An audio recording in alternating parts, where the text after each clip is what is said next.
تبارك الذي بيده الملك وهو على كل شيء قدير الذي خلق الموت والحياة ليبلوكم أيكم أحسن عملا وهو العزيز الغفور الذي خلق 7 سماوات طباقا ما ترى في خلق الرحمن من تفاوت فارجع البصر هل ترى من فطور ثم ارجع البصر كرتين ينقلب إليك البصر خاسئا وهو خسير ولقد زينا السماء الدنيا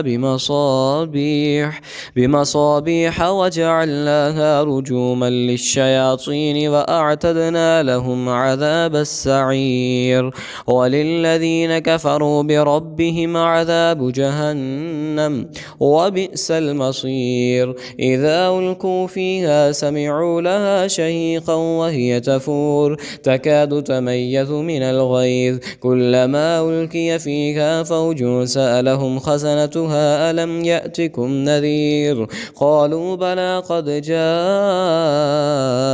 نذير فكذبنا وقلنا ما نزل الله من شيء إن أنتم إلا في ضلال كبير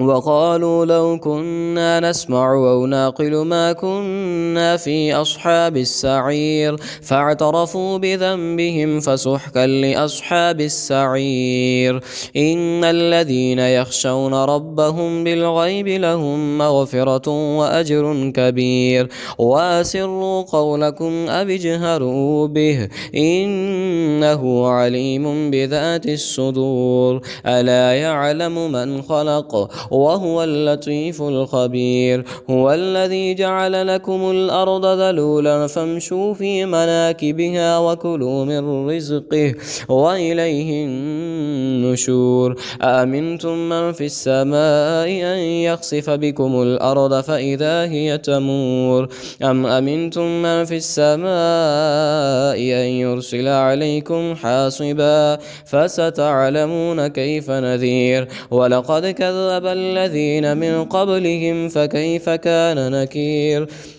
أولم يروا إلى الطير فوقهم صافات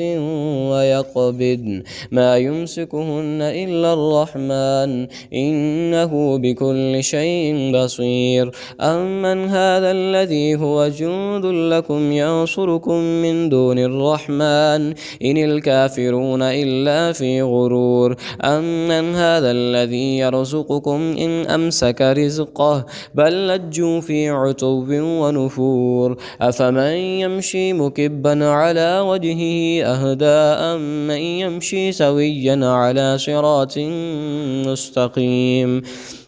قل هو الذي أنشاكم وجعل لكم السمع والأبصار والأفئدة قليلا ما تشكرون قل هو الذي ذرأكم في الأرض وإليه تحشرون ويقولون متى هذا الوعد إن كنتم صادقين قل إنما العلم عند الله وإنما أنا نذير مبين فلما رأوه زلفة سيئت وجوه الذين كفروا وقيل هذا الذي كنتم به تدعون قل أرأيتم إن أهلكني الله ومن معي أو رحمنا فمن يجير الكافرين من عذاب أليم قل هو الرحمن آمنا به وعليه توكلنا فستعلمون من هو في ضلال مبين قل أرأيتم إن أصبح ماؤكم غورا فمن يأتيكم بماء معين صدق الله العظيم.